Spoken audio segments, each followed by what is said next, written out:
Welcome back to another episode of People and AI, where we explore the intersection of artificial intelligence, society, and the myriad ways in which this technology shapes our world. I'm your host, Karthik Ramakrishnan, and today we have a fascinating guest with us, Dr. Federica Fornaciari. Dr. Fornaciari is a professor and academic program director at the National University with extensive experience in media studies, political communication, and privacy in the digital age. Mhm. Of course, this is all extremely relevant even prior to the age of AI. I think technology and social media, we've struggled with a lot of these topics, and now they're becoming even more relevant in the age of AI. So I'm really looking forward to having this conversation with you, Federica. Thank you so much for joining us, and welcome to the show. Thank you for having me, Kartik. It's a pleasure to be here. I love talking about these issues. Excellent, and I think you're definitely the expert on many of these topics. So maybe let's dive right in. So your work spans a broad spectrum of topics, from privacy and media representation Mhm. to political communication and the technology's impact on society. But maybe let's start with sort of the origin story. Like, what initially drew you to these areas of kind of research and study? Mhm. Yeah, absolutely. I'd love to share my journey and what has been driving my work for the past 20 years, I want to say maybe. So, for a long time, I have been passionate about social justice and the ethical use of media and technology. And I believe it's fascinating how communication, media, and technology intersect to shape our world. So much of my work has been revolving around privacy issues, but I also explored media representation, framing of political discourse, media bias, and how these impact society ultimately. So, growing up in Italy, I remember seeing firsthand how media representation could influence public perception and individual identity. I remember watching popular Italian talk shows where female political candidates and public figures were discussed based on their appearances rather than political issues or policies or achievements. And so these experiences started getting me interested into looking at media narratives and inequalities. And you know, these really drive led me also to explore a variety of other research topics, mostly revolving around how media frames influence public perception. And this goes, from the perception of female leaders, but all the way to the evolving understanding of privacy in the digital age. Equality and Mm. access and fair use, they all intersect in a way, I believe. So um, one of my core missions, I believe, is that I like to ensure that media and technology serve the public good rather than undermine it. And I look at an interplay between media, technology, democracy, especially in an era when data has become a form of currency. It's crucial to advance technology in ways that we protect privacy, that we enhance democratic engagement and public participation. So I believe, at the heart of my work is probably a vision for a more just society, a more just future. Um, and I think that through the ethical use of technology, through privacy protection, through equitable media representation, we can probably build a society where democracy can have a better chance than it has these days. So, call me a Yeah. dreamer.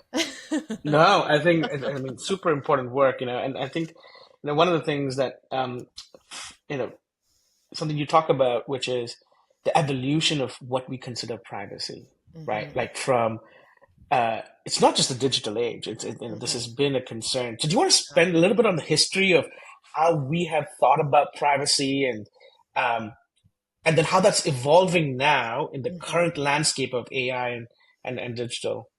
Yeah, absolutely. This is a fascinating topic, I believe. And privacy concerns have been out and about for a very long time. You know, when I was working on my dissertation a long time ago at this point, I was looking at the frames of privacy and how they evolved in the past century, starting from the telegraph, right? And so it was fascinating to see that even at the beginning of the 1900, when people were talking about the telegraph or Marconi, right? They would say, your privacy is dead. There's nothing you can do about it. So Mhm. it's a frame that has been recurring and has been, part of the popular discourse with obviously the internet and social media. Um, so, but if you look back at how they were talking about privacy in media discourse, right? Yeah, privacy has been dead, has kept dying over and over again with every evolution, every technological new step. Like they have been brought back, they've been bringing back that narrative. Um, but what has changed is that privacy has become more and more a commodity, right? Mhm. They used to talk about privacy as more of a human right, and now in the past 50 years probably, they have increasingly talked about privacy as something that can be traded and sold, um, especially in US media, right? In European media, not as much. They Mhm. keep the frame of privacy as a human right. So I think that, especially with AI, privacy concerns are obviously going to evolve significantly over the next decades, and they will keep evolve, especially as artificial intelligence and digital technologies continue to grow and advance. Um, so the key trends that I've been looking at, one that I was talking about is the commodification of personal data, right? So US media often talks about personal information as something that we can buy and sell rather than a Mhm. fundamental human rights that needs protection, right? So as artificial intelligence gets better at collecting and analyzing data, I believe that personal information will likely become even more valuable, right? It's the currency that we use now. So obviously, these will raise important ethical questions about who owns the data, how we should use the data, right? Yeah, So, so this is interesting, right? And I like I think you're and I want to pick up on this nuance that you're talking mhm, about, right? Which is how the media treats privacy in the two mhm, different jurisdictions. I think it begs two questions. One is, what do you see as the fundamental difference between how, let's say, and let's just stick to the Western Hemisphere for now, so the mhm, EU and the Americas, right? How they think about privacy, and mhm, two, the the media is not the same as the government. right. And so there's lots of regulations around privacy. And so Mhm. is there a disconnect between these two jurisdictions, between how those two entities play with privacy? Yeah, it's an open-ended question, so please feel Right. free to, Yeah, yeah, yeah. yeah. Yeah, absolutely. I mean, media frames influence how we understand privacy, understand the public's perception um, of privacy, right? And obviously other issues and what's involved in the use of data, what's involved in the commodification of data, etc. So, in doing so, it influences how policymakers think about privacy as well, in a way, right? So the public perception of privacy is influenced by the media, but also in terms of policymaking, there is a huge Mhm. impact. If a policymaker adopts commercial views of privacy, regulations might focus more on ensuring that the transaction um, is it could ensure fair transactions rather than focus on protecting privacy as a fundamental right. So laws may require companies to be maybe transparent about how they use data and give users options to opt out, but they may not go as far as um, you know restrict restricting what data can be collected in the first place. So, um, Hmm. breaches will probably be treated differently as well. If misuse of privacy is intended as an economic loss in a way, then Hmm. maybe we can compensate someone for their privacy loss rather than trying to prevent that from happening in the first place. Right. And there's two, there's multiple dimensions to this, but just double clicking on that as well. Do you see, or what are the differences in how the EU and Hmm. Europe thinks about privacy at a policy level versus how North America, or really the US, thinks about Right. privacy? Yeah, I mean, in the EU. Oh, sorry, I'm off camera. In the EU, they a few years back in 2019 they passed the what is it called? I'm trying to The GDPR? the GDPR, right, which is the General Data Protection Regulation, which Mhm. has unified in a way how all European countries in the EU treat data and protect data.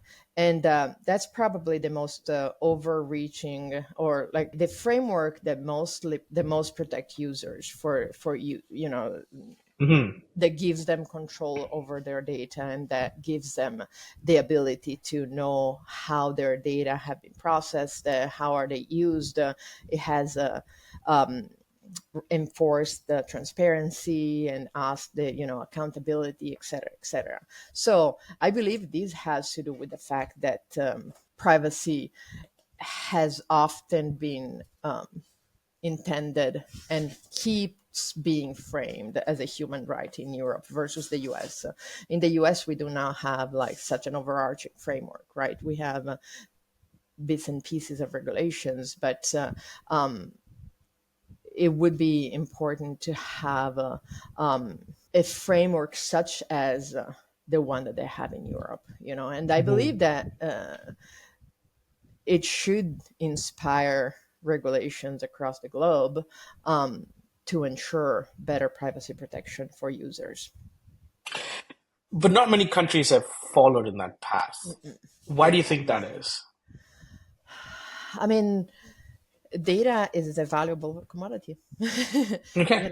It's Fair enough. And so now, do you see that there's as we're going into regulations, we're talking about Mhm. regulations in, uh, let's come to AI, right? So, Right. why data is so important is, well, basically, no data, no AI. So, with now that we're entering into this realm of AI, where Hmm. uh, and this data is now being used, the consumer data is being used to train models. Um, Right. we come into different sort of. I think we have played fast and loose with data. I mean, the Cambridge Analytica case has been a perfect Hmm. example. I don't necessarily think it was malicious. I don't think even we understood how powerful it can be and how it could be used, Right. right? But now that we do have that realization, and data is getting into training these models, what do you see as foresee as some of the challenges and some of the issues that will come up? And I would love for you to even pick like two specific examples of sort of egregious loss of privacy or privacy Hmm. impacts that we've had. Yeah, yeah. I mean, if we think about big data scandals that we've had in the past few years, we can think about the Facebook Cambridge Analytica Mm-hmm. scandal. I believe it was in 2018. That's a great example of what can be the consequences of neglecting data ethics. So just to put a frame here, in 2018, it was basically uncovered that Cambridge Analytica had harvested the personal data of millions of Facebook users without their consent to influence a political campaign, right? So this obviously led to huge backlash, regulatory scrutiny, and the heightened awareness of the need for more secure, more stringent data protection regulations. Um, Another example that come to mind is the um, Google's the Project Nightingale. Around the same time, I believe it was 2019 when the Google Project Nightingale came in the public eye. So the Google faced criticism for collecting healthcare data from millions of Americans without their consent. And these obviously highlighted the importance of informed consent, transparency in data practices, especially in areas sensitive as healthcare, right? So these examples, I believe, underscore the need for robust data protection measures, and obviously ethical considerations to build trust and promote fairness in data use, and especially when it comes to artificial intelligence. This becomes even more problematic, you know and I mean, we also need to think about, when we think about data infringement, I believe that we should distinguish between intentional misuse of data versus inadvertent misuse, because intentional misuse often has to do with deliberate action, right? Taken to exploit data for profit, right? Um, Perhaps this may be something that happened with the Cambridge Analytical scandal, right? Hmm. Um, Data was knowingly harvested without consent to influence political outcomes, right? But inadvertent misuse may be even more problematic because, that may stem from insufficient oversight, from lack of awareness, or from a flawed process. You know, Perhaps some aspects of Google, the Project Nightingale, you know, had to Hmm. deal with the failure to obtain explicit consent. So that maybe was inadequate data governance policies, rather than malicious intent. Um, so I believe that we need to draw that line, right? And these requires a thorough investigation of the corporation's intent, um, you know, transparency, safeguard of data that they have in place to ensure data protection for users. So, looking at what are the underlying causes is key, and it can help to develop a better Right. regulatory framework, right? And better corporate practices to avoid future breaches or prevent future breaches and prevent unethical use of data. The biggest issue has been, where this has been amplified and very well like exposed, uh, is through the social media, social networks that we use, right? It's not any one of them, but all of them, right? Mhm. Have some level of use of data. Now, without sharing my data, I get very little benefit from the social network. Mhm. And we've gotten into this loop where if someone, I mean, the whole point of being on social media is to share in the first place. Mhm. Um, so where do you draw the line, right? Like, because the social networks are essentially creating a platform for you to engage, share, and network, or and network through sharing. And we have citizens willingly sharing their information onto these platforms. Mhm. So is it really the corporation's issue? Like, where does the corporation's issue start? Yeah, well, I mean, that's a great question, and that's a great dilemma. It's a very big dilemma because, it's not a fair trade-off often. And we need, people want to reap the benefits of social connections. They want to be on a network that enables them to gather certain benefits, certain gratifications that have to do with self-expression, that have to do with building community, that have to do with connection, that have to do with accessing information, and that have to do with having, a timeline that they find valuable, right? what we Hmm. may call the daily me, like read everything that is relevant to me, whether it has to do with, the information from the friends that I want to be connected with, or whether it has to do with the political affiliations that I'm interested in. So I definitely, we want as users to have the best user experience possible, right? In Hmm. exchange for that, we trade off all our data, partly because we don't have a choice. I mean, the choice is not really a choice. It's either we share everything and we have the benefits of connection, we have access to a network, or we don't share and we become isolated, we become, that weird person that doesn't have Facebook, or and so doesn't really have friends in a way. I mean, Yeah. obviously I'm exaggerating here, but if you think especially of more vulnerable populations, like teenagers, or like younger adults that want that have no idea how to create connections, social connections, offline, or may not be as aware of how to do it offline as older generations who grew up without the internet and without social media. So that is an unfair trade, uh, and we don't have a power to choose, because the options are not really, you know mutually exclusive. If we decide not to give out our data, then we lose a huge slice of what's available out there.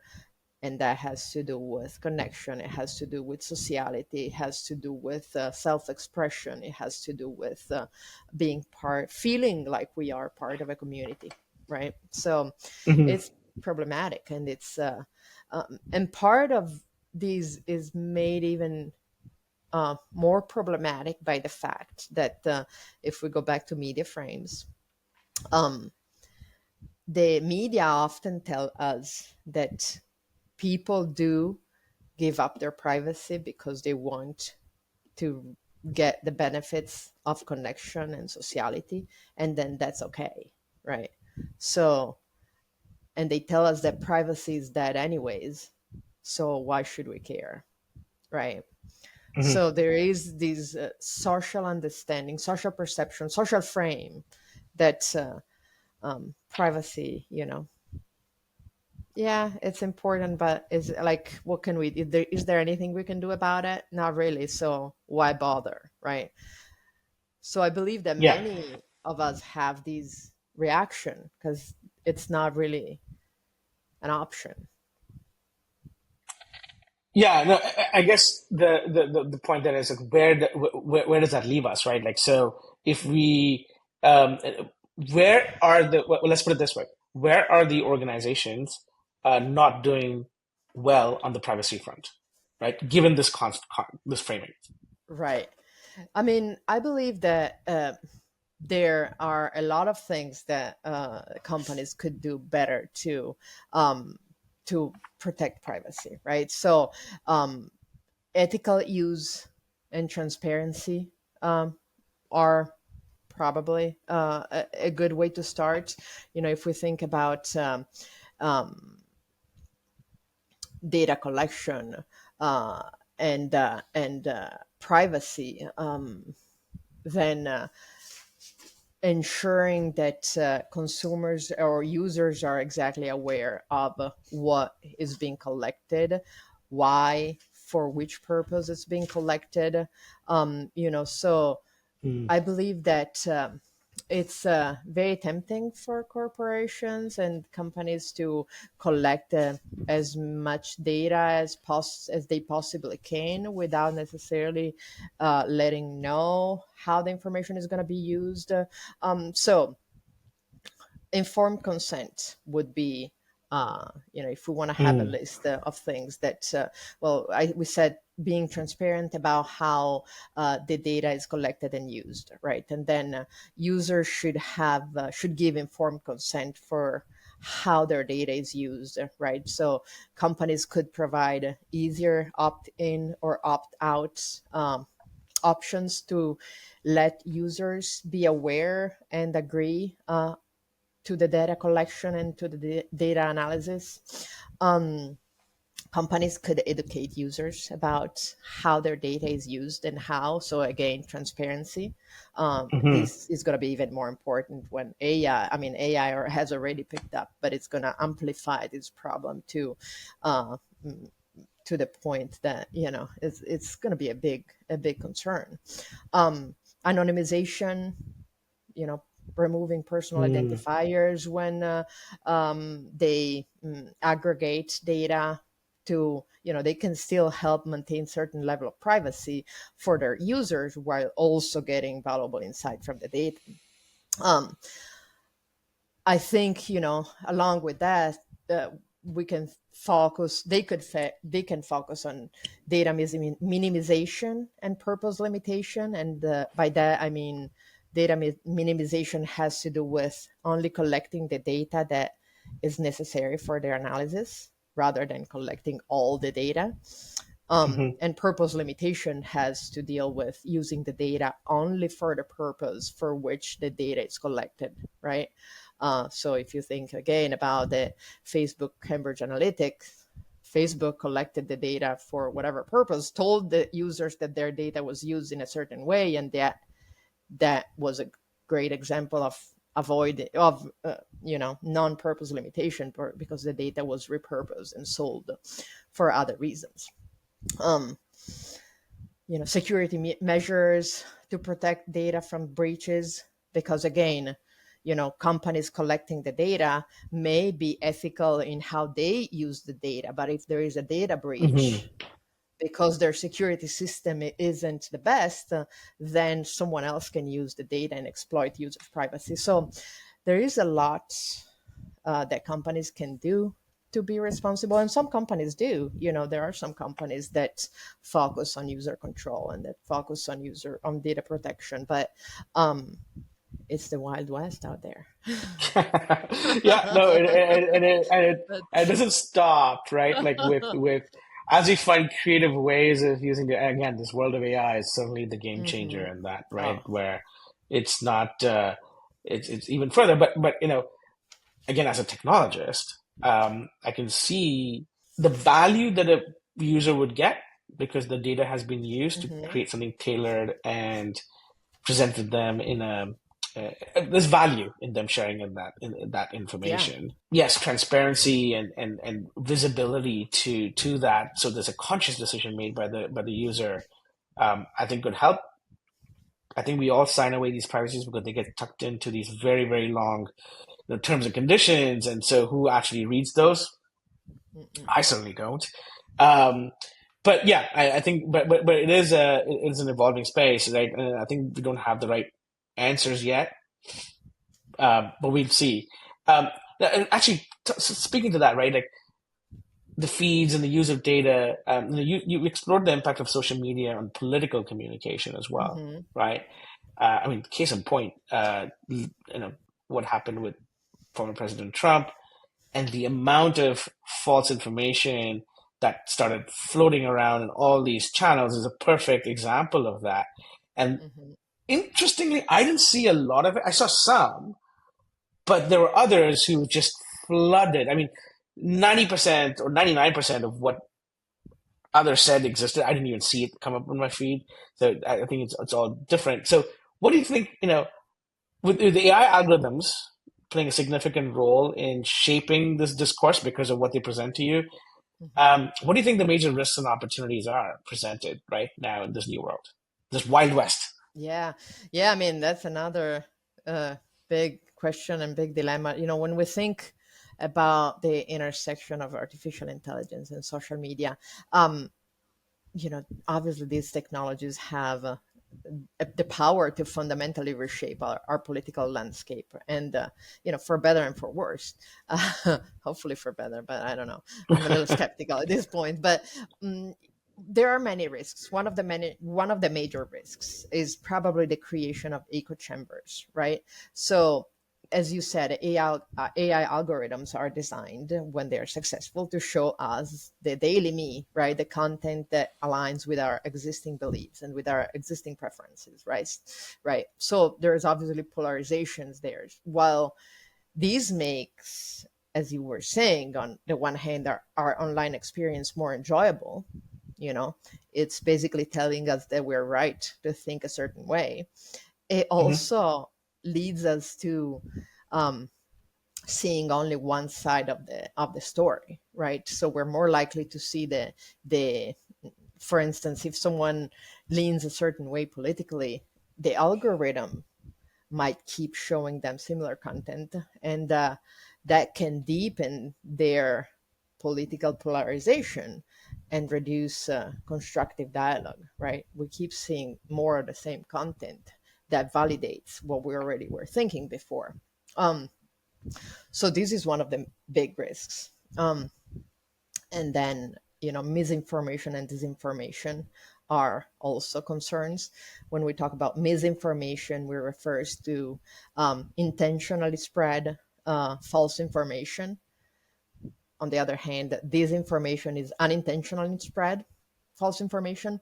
So they are both big concerns. As you were saying, AI algorithms prioritize content that generates engagement, right? So Hmm. even if it's not true, so if content is sensational, it will get on the first place in your feed. So this becomes dangerous with deepfakes. For instance, if you think about the New Hampshire primaries back in January, when Hmm.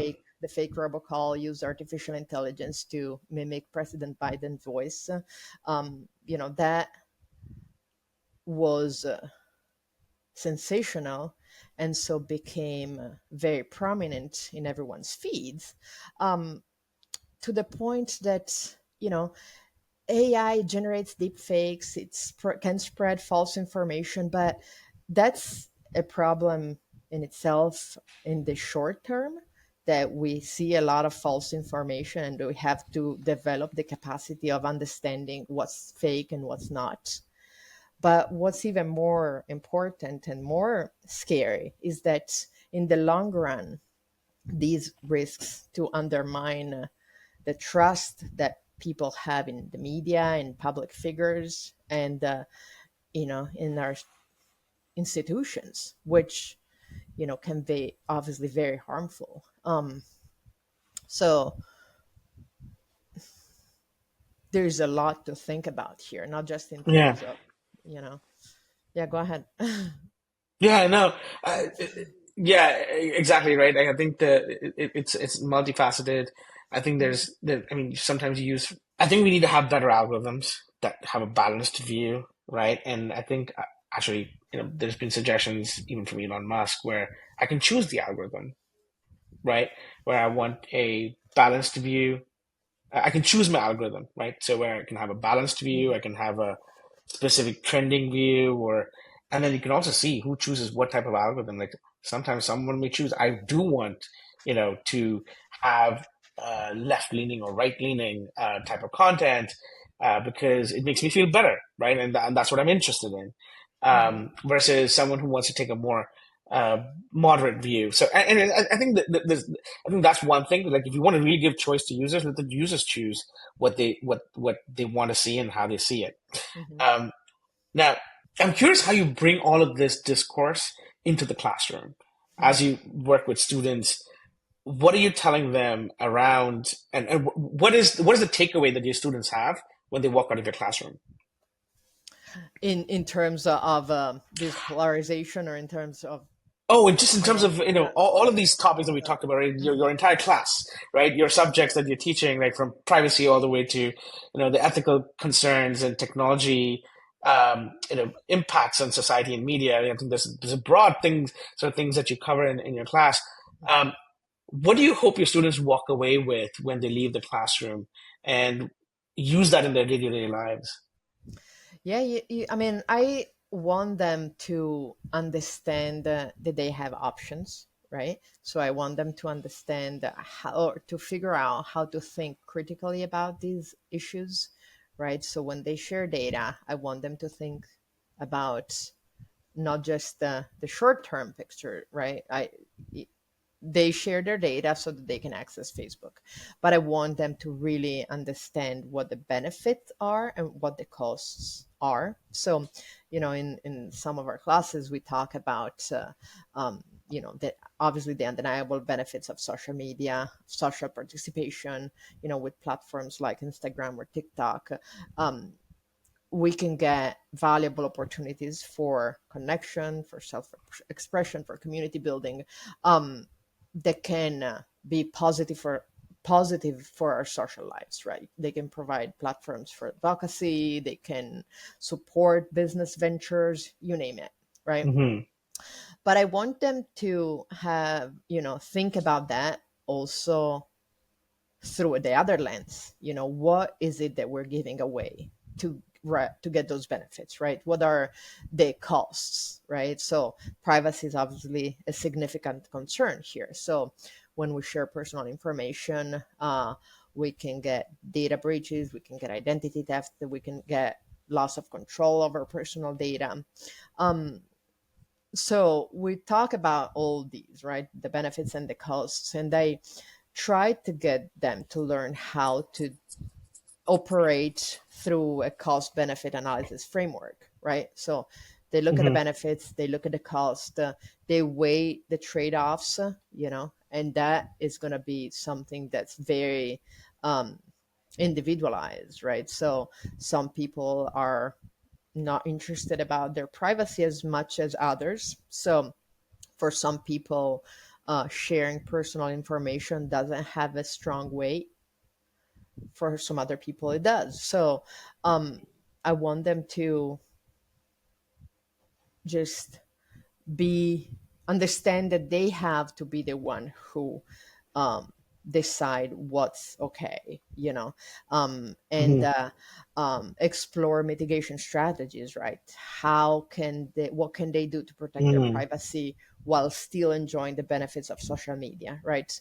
So we discuss practical steps, even like adjusting privacy settings, being mindful of what information is shared, staying informed about platform policies. Um, so those are all components of the discussion that we have in the classroom, on top of obviously, ethical considerations and personal reflections. I try to get students to, understand the theory, understand the practice, get hands on, but also step back afterward and critically reflect on what they have learned and how they think or may think of the issue differently Hmm. afterwards. Um, I think that's super interesting because not only that, as they go into the workplace, they will bring that with them as well, right? Like so, when they go join these large companies, Mhm. they are hopefully bringing that together as well. So in your view, how can academia, government, and the private sector collaborate more effectively to ensure that AI technologies are developed? Um, and when I say AI, I really mean the data driving these AI solutions, right? And of course, the AI regulations that are now coming out are developed and deployed responsibly. Synergy is key, and this is a great time to be talking about these issues because it's we can make it happen now, and we cannot Mm. wait for it to just happen. So academia, I believe, can serve as the foundational pillar, if you want, providing rigorous research, ethical frameworks, and educational programs to understand what's happening here. Universities and research institutions, I believe, should focus on interdisciplinary studies that combine AI with ethics, law, social sciences, philosophy. Um, interdisciplinary collaboration, I believe, is something that is key here. The mix of perspectives is like adding spices Hmm. to a recipe. For if you think about it, a legal expert could, highlight the regulatory nuances needed there, while a Mm. sociologist can shed light on the social impacts of artificial intelligence. A philosopher can bring in more ontological questions and concerns. Um, so, by getting a well rounded understanding of AI, academia can prepare the next generation of leaders and innovators. To work with that, the government obviously does play a central role here, especially in setting regulations and policies that can guide the ethical development and deployment of artificial intelligence. Hmm. So policymakers can work closely with academia, with academic experts, with industry leaders as well to craft legislations and even a regulatory framework that promote innovations while safeguarding the public interest, right? Because that's a very delicate balance there. This has to do with establishing guidelines for data privacy, for transparency, for accountability. um, the government can fund research initiatives even for or public-private partnerships for focusing on the ethical implications of AI. And the third component here, the private sector has a lot of money. So Hmm. drives, and there's a lot of interest in driving the innovation here. um, and its involvement here is important for responsible development. Companies should Cool. Yeah. focus on ethical AI practices, conducting regular audits, implementing transparency measures, having ethics board oversee AI projects. So again, synergy is key. We need to ensure that there is collaboration here to create a framework to understand how AI can operate ethically and make Cool. sure that everyone enforces it. Yeah, I love that point. I think I like the analogy of the spices, right? Like the you Right. need the different perspectives to come to the table to make this raise the concerns. Oftentimes that's difficult. It takes time Hmm. consuming and sometimes frustrating. But if you want to get it right, you have to do the hard work, I guess. Um, okay, so let's maybe shift gears a bit to the future, right? What are some of the most exciting developments in AI and technology in general that you're currently following, and how do you see them impacting society? Yeah, I mean, there are so many tools, right, and possible directions that excite me. Let me think of just a few. Well, generative AI is something I'm very passionate about, and generative AI in respect to creative collaboration. Um, we're thinking about OpenAI, ChatGPT, large language models, but also tools like Midjourney for creating art. These tools are revolutionizing creativity. They are producing, and I say quote unquote, art, music, new stories, new narratives, and I put quote unquote there because they are also reframing what we mean by art and music and narrative, probably. So there are countless arguments against generative AI. Many people are skeptical, and yet I think we have to admit that this technology, in a way, democratizes access to Hmm. sophisticated tools. They open the door to new forms of artistic expression that wasn't there before, or wasn't reachable, wasn't Hmm. easy to reach by everybody. So it's obviously essential to use these tools responsibly, right? Again, make sure that humans maintain control, that are in the driver's seat. um, there is an ongoing discussion about the co-creation of narratives with AI, and that obviously raises philosophical questions about authorship, originality, and creativity itself. Um, so, in my teaching, I emphasize the importance of preserving our authentic and unique voice rather than letting generative AI drive the conversation and creation. Yeah. But we all love playing with ChatGPT. You know, Yeah. it's a mid journey, and these are tools that have incredible, give us incredible opportunities, right? Um, Yeah. you know, in terms of social impact, I have been following researchers and philosophers talk about what can happen with generative AI. And one thing that I find very fascinating is the idea that AI generated content is starting already to create a perception of intimacy, right? Blurring the Hmm. lines between human and machine in a way, which is a very sci fi concept if you think about it. But the perceived intimacy that, you know, I talked to colleagues who have conversations with ChatGPT, right? So, Yeah, I completely agree. That to me, that is super interesting, weird and interesting because I have friends who, when they're walking down the street, will have a conversation with ChatGPT like as if it's a person, and with the voice interface that just becomes even easier. yeah. So, you know, I mean, it's not a science fiction book anymore to think about the possibility of an emotional bond with artificial intelligence, you know, and that can influence our behavior and even our self perception profoundly, you know. So obviously, we need to think about vulnerable populations here, you know, but also recognize that anyone can be affected, right? So obviously, a younger person who hasn't had experience with intimacy as much as someone, you know, who may be my age, um, Hmm. will have different ways to look at these types of interaction.